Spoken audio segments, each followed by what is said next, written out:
This podcast is sponsored by BetterHelp. After experiencing trauma, I went to therapy, and my therapist guided me through a difficult time in my life. They helped me understand what was happening and provided me with tools to cope and find my own strength and resilience. Their experience and compassion were invaluable and enabled me to rebuild my life and move forward. I strongly believe in the power of therapy to help people through difficult times. BetterHelp connects you with a licensed therapist who is trained to listen and give you helpful, unbiased advice. First, you go to their site. You can use my link, betterhelp.com/resilience. You answer a few questions, and BetterHelp will match you to a professional who has years of experience helping people with struggles just like yours. Let BetterHelp connect you to a therapist who can support you, all from the comfort of your own home. Visit betterhelp.com/resilience or choose podcast, then notes on resilience during sign up and enjoy a special discount on your first month. If you're wired in, if everything you wired in from baby to today, from your influences, your peers, your education, your skill sets, your value systems, is things that have devastated you, traumatized you, hurt you, damaged you, and the feedback has been nothing but producing more inner turmoil or self-sabotage, as they refer to it as. And for you, resiliency is going to be almost impossible at the beginning. Okay. It's going to seem like an uphill battle and like you're always losing that battle. Hello, and welcome to Notes on Resilience. I'm your host, Manya Chilinsky, and my guest today is Michelle Steffes. She is a coach, an author, the host of the Reframe and Rewire podcast, and we had an amazing conversation about resiliency, of course, about neuroplasticity, and the importance of habits and daily routines. I think you're really going to like this conversation. And hey, don't forget, we'd love for you to find us on Apple Podcasts and subscribe.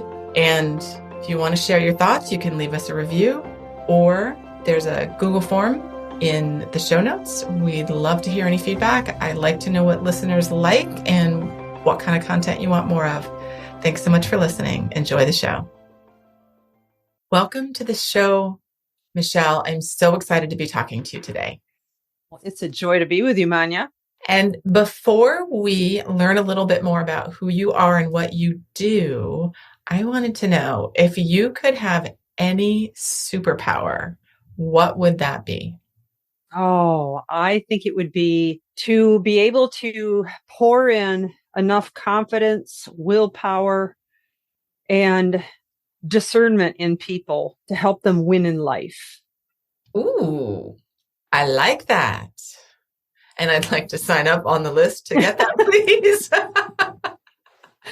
Well, thank you for sharing that. I think that's a really good one.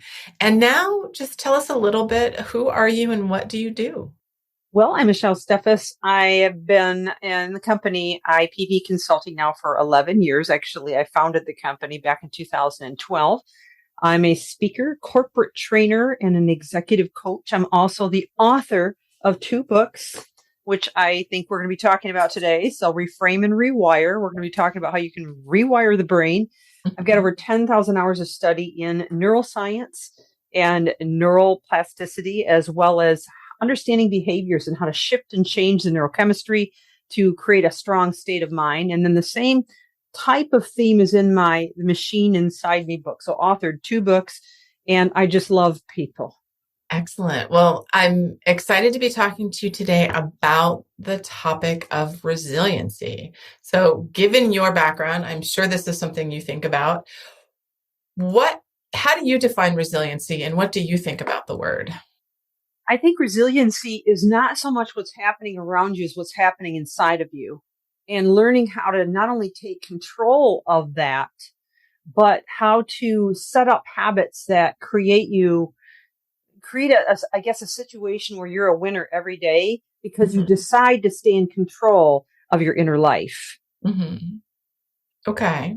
Now, I have been quoted on this very podcast and in other places saying that I'm not a huge fan of the word resiliency, in large part because how it came into my life, which was after dealing with a significant trauma and not understanding that I actually had any resiliency. What do you think of the word? Does it have any emotional content for you? Well, I think for everybody, probably almost every word in the English language is either going to trigger you or have no feeling or whatever tied to it. But resiliency, it can be a trigger. I work with PTSD clients, Mm-hmm. and I know that sometimes they feel like you're trying to shove it up their nose with a fork. Mm-hmm. And just get over yourself and move on. And what's your problem? And all those types of things can be tied to it. So I totally understand that. Mm-hmm. On the other hand, I think resiliency can be a beautiful thought if you learn how to manage the self-sabotage that comes from not only PTSD, but from everyday life and the circumstances that surround you and how Mm-hmm. you deal with them. Yeah, absolutely. What do you think people misunderstand about the concept of resilience? I think most of the time, I know I'll go with when I was young, okay, Mm-hmm. in my younger years, I assumed that the problems could just somehow go away if I just do enough of the right things, or if I'm Mm-hmm. just nice enough, or if I do enough favors, or if I say yes enough. And the problem is that doesn't ever happen. That's a world of fairy tales and rainbows and unicorns. It just doesn't exist. And so what I had to learn is over time how to manage life differently Mm-hmm. and how to accept the fact that no matter what challenges come my way, I could still control what was happening inside of me, Mm-hmm. even in the worst of circumstances. Mm-hmm. And it took me a while to figure that out. But Yes. I will say to you that now more than ever, and that's the reason I wrote the 2 books, I'm realizing that it's your daily routine, it's your habits every single day that Mm-hmm. are going to make you or break you. Okay. Can you say a little bit more about that? Absolutely. So the mind is a powerful thing. And if you don't mind, I'd like to just spend a couple of minutes talking about neuroplasticity, because that's kind of the foundation behind what I just said Mm-hmm. and behind resiliency. So you have 100 billion neurons in your brain. You have since even before you were born. They were put together in your womb. And even in the womb, as you hear voices and familiar sounds, you begin to form wiring. Now that happens at 400 billion actions per second Mm-hmm. of wiring in the brain, and you form networks over time. So you have a network for your morning routine. You have a network for driving. You have a network for, that afternoon coffee that you have to have. And all of these networks are built in to help you to just kind of operate out of your subconscious. Now, I'm getting to a point here.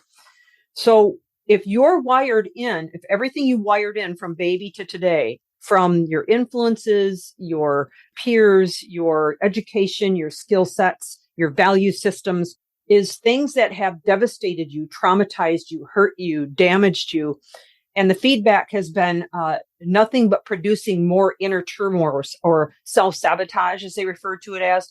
Mm-hmm. And for you, resiliency is going to be almost impossible at the beginning.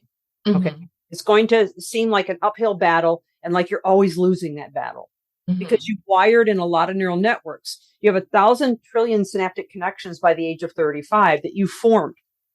And at the synaptic level, you're releasing neurochemicals. Now, this is another important piece to this. I want to just touch on this too, because your thoughts and your actions are producing those neurochemicals. Now, we're all familiar with chemicals like dopamine, serotonin, oxytocin, right? Those are the happy neurochemicals, right? Yes. So dopamine is a reward chemical. Oxytocin is the love drug, and so on and so forth. But you also have stress chemicals. You have 60 neurochemicals altogether, like Mm-hmm. adrenaline, cortisol, and that makes you feel stressed, anxious, upset. Mm-hmm. It can cause things like OCD. It can cause things like PTSD and all those sorts of patterns. Mm-hmm. So now we're hitting on the word that I wanted to get to, and that's patterns. Okay. Mm-hmm. So when you look at the patterns or routine habits of your life from the second you wake up to you close your eyes at night, are those patterns producing positive wiring, therefore positive neurochemistry, or are they producing negative wiring and lots more negative neurochemistry at the synaptic level? That was a lot of sciencey words in a short amount of time, but I hope it made some sense to you. It did make some sense to me, and it prompted a further question. Mhm. So, I mean, you're talking about patterns and you're talking about habits, and I'm curious, the neuroscience of what you just described, what that looks like in somebody who is dealing with a particular trauma. So, in a car accident, at a bombing, at a shooting, something like that. What is the relationship there? I'm glad you asked that. And I'm just going to use a client that I've worked with that has struggled with chronic PTSD. She's later in life, so she's definitely not young anymore. But in her childhood, she suffered some horrible abuse from almost every level. I'll just leave it at that. We won't get into a lot of detail for her own privacy. But she struggled horribly, and she had gone through counselor after counselor, therapy after therapy, psychiatric drugs, everything you could possibly imagine to try to deal with this. But what helped her was realizing that she could at least be in control of her routine, the patterns of her day. So, for example, just to start the rewiring process, which neuroplasticity is the coolest thing in the world because you can literally rewire your brain no matter how it's been wired. Now, you can't do it overnight, but if day by day, and this is what I taught her, when you get up in the morning, if you start with gratitude intentionally, maybe even writing things you're grateful for, like on your mirror. So they're right in your face the second you get up in the morning, and you take time to feel the gratitude. So now you're going to release that neurochemistry. You're going to also experience some gentle rewiring. And then you start to lock in, say, reading or listening to something that is filling your soul and helping you to think different ways about things. Slowly but surely, as you listen, as you start to practice gratitude, I also encouraged her to pray, to meditate, to insert all these pieces into her daily morning routine, because a new thought or a new wiring process will dry up in 48 hours if you don't act on it right away. That's why if you go to a seminar or something, you lose it in 2 days because your brain can only hold so much new connections. Okay. Right. It's going to weed off what you don't use. So she had to stay at this every single day over a course of time. Now, at first, she didn't really notice a big difference. She was still battling these constant nasty thoughts in her mind. But in about 3 weeks, she started to notice subtle changes about how she was reacting and how she was thinking. They weren't huge, but they were enough to acknowledge the fact that what she was doing was working. Yeah. And so we added more into her routine. So in other words, cognitive restructuring, where you reframe thoughts as they come to you. Okay. Start to look at things from a different perception or a different angle because of all the stuff you read and taught yourself over the last 3 weeks. And because you're beginning to think from a different trajectory. Then after another maybe couple of weeks of that, we start talking about deeper things like how to forgive, and that it's a journey. It's not an event. Right. And we talk about what you need to do in that journey. Right. Well, in a matter of a few months, she was really noticing a massive evolution in decades of PTSD. So I go back to answer your question with that after sharing that example, that if someone has gone through a trauma, it's not going to be fixed overnight or with a simple pill or an injection or a few nice words. It's what they're going to do every day. And the fact that you can do simple things in the morning over and over again, and you can repeat it without really even thinking about it, but just kind of doing it, it puts you in this feeling of control and gives you the ability to start the rewiring process. Wow. Okay. Thank you for explaining that. And now that is very much an individual effort. That is something that I, as a person, would do. Your client, our listeners, individually think about our own resiliency, our habits, etc. But I also really look at resiliency through the lens of how our systems and institutions support or don't support our healing. That's true. And what do you think is the role of the organizations around us, our society, our systems, in helping people recover from trauma and helping people build their resiliency? Well, that's a pretty broad question. Yes. I can honestly say that several of our systems, as you put it, are failing horribly, like devastatingly. And I personally, this is my personal opinion, believe some of it is intentional. I also believe some of it is ignorance. I also believe some of it is unintentional and just happenstance because of maybe the way they were taught or because of the institutions or systems they were exposed to or whatever. Okay. Now, having said that, I also think that there are some people getting it right. Mm-hmm. How do you find those? That's the question, right? Yeah. That's the big, $1 million question, if you will. And so it's a little harder to find those. But if you really want to find the solutions that work, it has to begin with understanding some of the logic we've already shared, some of the science we already shared. All of us have 100 billion neurons. All of us have the opportunity to practice self-directed neuroplasticities, which is what I just described. Right. And if an institution or a system is not teaching at the ground level and helping you to connect the dots, and instead of just saying, well, you should, right? And we just should all over ourselves, and that never gets anywhere, right? Yeah. So instead of just you should, which just all that does to someone who's struggling with trauma or PTSD, it just makes them just feel even more defeated. Right. Because they know they should, right? So we have to find systems that work. Now, as far as the big question of, looking at systems in a broad spectrum, it's not healthy for anybody to allow themselves to become so exposed to so many cycles, like news cycles and negative cycles of, say, family members or, and I know sometimes you can't avoid all of that. I understand that. But anything you could avoid or at least minimize is going to help that individual to narrow down their odds in terms of their ability to overcome what they need to and get the wiring done. Right.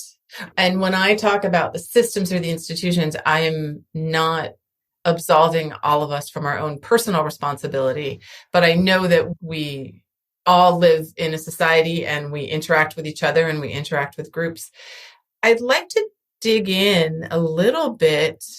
At the very beginning of that, you said that you think that some people, some organizations or systems may not be supportive intentionally. And I'm curious, not to call out any specific individuals or groups, but I'm curious what might be behind intentionally not wanting to be supportive. Well, again, that could be a broad question because there could be a number of reasons involved with it. Now, obviously, I can't get inside the heads of the people that are making these decisions, nor can I totally understand all of the elements that brought them to the place of being intentional. However, what I can say is narcissism is on the rise. And narcissism is incredibly dangerous to anybody that's trying to recover from PTSD, and oftentimes it's the cause of PTSD. And a lot of our systems are ruled by people that are incredibly narcissistic. So the decisions that are being made are, whether they realize it or not, are deliberately damaging people. And a narcissist will be the first one to tell you that it's not their fault. Right. And so the decisions are being made through a very different lens than a lens of well-being and support. So, okay, interesting. Thank you for sharing that. What is an important lesson about resilience that you've learned because of your work or your own personal experience? Well, again, I think I can apply some of what I've shared to this point, and that is that my daily routine is the life source behind my ability to be resilient. And for me, I'm up at 4:30 every morning. That's when I start my routine. I've been doing it for over a decade. And the reason that I am is not because I'm better than anyone else, because I'm certainly not. I can tell you right now, I argued with myself in the bathroom for 10, 15, 20 minutes when I first started this thing. And a lot of times I lost. But, it's something that I was insistent on training myself to do. And over time, I was able to rewire my mechanisms to not only enjoy getting up at that hour, but do it automatically. So anyway, I said all that to say this. When I began doing this, I realized that it was like plugging myself into a charger and changing and reframing not only my state, but my energy level, my Mhm. ability to think on my feet. My health has gone up exponentially from this process. Yeah. And a healthy person is always going to have to do a better job of being resilient. Let's just face Mhm. it. Okay. My relationships got better. My business absolutely doubled multiple times over. So learning that routine or the habits that I inserted into my world and doing it at 4:30 was because you can't, when it comes to habits, you're never going to fit them in. They're just never going to, you're going to say, well, Right. I'll jog if I have time after lunch. No, you won't. Oh, Right. I'll jog when I get home. No, you won't. Okay. Yes, you Because when will life not. starts, it's like a freight train. My day, once it does start, it's like a freight train. So if I don't insert it at the front of the day, I'm not only not going to get the benefits of that, including exercise, prayer, reading, meditation, all of the things that I do, listening to the right things. But the second piece to this is what I call the exchange game. Okay. And it's realizing that all throughout the day, we are constantly making choices and being more aware of what those choices are and deciding to exchange them out for things that are going to build a stronger mindset, change the wiring and give me that resiliency is going to be absolutely essential. And Hmm. so one of the first things I teach clients that I work with is how to groom and tune in to self-awareness more than ever. Hmm. And that's the foundation behind emotional intelligence. And then emotional intelligence then will give you the ability to take it even farther. Right. Wow. I heard everything you said, but I'm still stuck on the fact that you get up at 4:30 in the morning. If I wake up at 4:30 in the morning, I think, oh, good, I get to go back to sleep for a couple hours. Well, a lot of the things that I share with clients and I teach, people to listen to are things that help them understand how other winners did it. Yeah. And in other words, I didn't reinvent the wheel. I looked at people who actually saw their dreams come to fruition and I learned what they do. Right. And one of the things that they do is all the systems that I've locked into my life. Mhm. And the only time I could lock those in is at the beginning of the day. Furthermore, Right. I believe that if you start before everybody else, you get a head start every day. Mhm. Mhm. So these are just my beliefs. And I've seen it work not only for me, but for a lot of the people I work with. And again, you're never just going to fit in new habits. It will never, ever, ever happen. Never. Right. Right. And I think, well, I can only speak for myself, but I imagine other listeners will find this familiar, which is thinking that I'm building a new habit and just not really finding the time to fit it in, as you say, and then suddenly being shocked that weeks have gone by and I haven't managed to to build this habit. So, we're talking about resiliency and we're talking about reframing and rewiring, and we're talking about skills and things that winners do.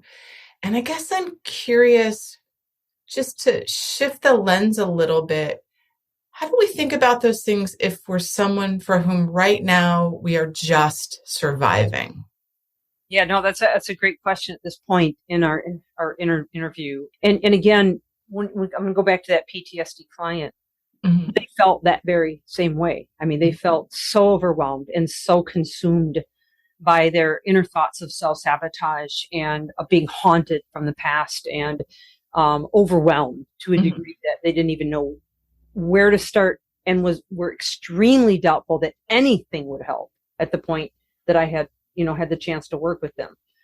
And so I totally understand the question you're asking me, but it has to start with this tiny little things. In fact, in addition to my books, which I recommend, okay, we'll probably talk about that a little bit. Yes. Atomic Habits by James Clear is a phenomenal book to teach this very concept. Because what he says is, even if, say, you want a workout routine, even if all you start doing is setting out your workout clothes, and that's where you start, and you do that for a couple of days, it begins to rewire your brain to think that you are a person who works out. That's why your clothes are out. And then Okay. even if all you do is put them on and drive to the gym and you don't do anything, but you drive home, it starts to program and wire your brain to think, I go to the gym every day. And then even if you only stay for 5 minutes and you go home, now you start to program your brain to think, I go to the gym and I work out every day. Yeah. And so whether we're talking about working out or we're talking about quitting a habit or starting a habit or changing the way that we function, setting ourselves up for success is the most critical key to this. And that's the reason that I have the habits and routine that I've built. Mm-hmm. But you've got to set yourself up for that success, and you've got to create triggers in your life that push you into that success. Yes. In order to reach that success. And it has to click with how you perceive yourself. So if you never do anything to set yourself up for success, you're going to be stuck in the same thought patterns that make you feel like a loser, that make you feel like you're defeated, like you can't get this, like it's too hard. And every day that goes by that you don't make an attempt, you're going to feel that way and you're going to think that way. And it's only going to get wired in deeper and deeper and deeper. Right. Right. Thank you for that. And now we're getting close to time to wrap up. So I would love for you to tell our listeners about your book. Books with an S. Thank you. Yeah. So Reframe and Rewire, Greatness Through Daily Routine, which really has a lot of context that we've talked about, but there's a lot of heart science as well. We didn't get to talk about how the heart and the brain communicate and how when we shift those, it's a huge game changer. But there's also workbook pages at the end of each chapter. Okay. So you can get this book on Amazon. Okay. Reframe and Rewire. You can also get it on my website, ipvconsulting.com. That's IPV, Integrity People Vision Consulting.com. And then The Machine Inside Me, which was written for ages 7 through 14, but it too has workbook pages at the end of each chapter. And it's progressive, written for kids, but it's been endorsed by trauma specialists, educators, psychologists, and they've even said it's good for adults. But the interesting piece about this, I'll show you just a couple real quick ones here, is it has the neuroplasticity diagrams in it. Okay? Oh, yes. And that also has little characters that I've made out of the neurochemicals, explaining what each character does and which ones we want to produce and which ones we want to scare away. Okay? Oh, yes. So instead of oxytocin, we have oxy, and instead of dopamine, we have dopey, and instead of cortisol, we have cort, and on and on. So it's a fun, lively book, 57 illustrations, 48 pages. Anybody can read in 40 minutes flat. Excellent. But it's also great to teach children the habits, because the last chapter is dedicated to the habits required to produce the right neurochemistry and the right wiring. Right. Absolutely. Oh, thank you. Those sound like really useful resources for folks who are looking to rewire and reframe, or it's reframe and rewire. So I will put a link to your website in the show notes so people can find your book. Is there any other way you would like people to get in touch with you? Well, they can definitely do so through my website, ipvconsulting.com. There's a contact form in there that they can write me. I always check for those daily. So definitely get any messages that you have, even if you have questions. And I have a podcast, Reframe and Rewire. Same thing, if they have questions about my podcast or suggestions of things to talk about, I'd be open to. I'd be happy to have you on there if you want to be on there. And then last but not least, if I could make a quick mention, I have a give back program with the Machine Inside Me book, where I've gotten lots of sponsorships and books and put these into the hands of kids at risk all over. And a lot of the organizations have been organizations where therapy is required for children that are struggling with resiliency and things of that nature. Oh, excellent. Oh, thank you for doing that. Michelle, thank you so much. It was lovely to chat with you and learn about your work and your thoughts about resiliency. Thank you. Well, thank you. And if I can ever do anything else for you or anyone in your audience, I'd be happy to talk to them. So appreciate the opportunity. All right. Bye, everyone. We'll see you on the next episode. Thank you for listening. I hope you got as much out of this conversation as I did. So if you'd like to learn more about me, Manya Chilinsky, I work with organizations to help understand how to create environments where people can thrive after difficult life experiences. And I do this through talks and consulting. I'm a survivor of mass violence, and I use my experience to help leaders learn about resiliency, compassion, and trauma-sensitive leadership, to build strategies to enable teams to thrive and be engaged amidst difficulty and turmoil. If this is something you want to learn more about, visit my website, www.manyachilinski.com, or email me at manya@manyachilinski, or stop by my social media on LinkedIn and Twitter. Thanks so much.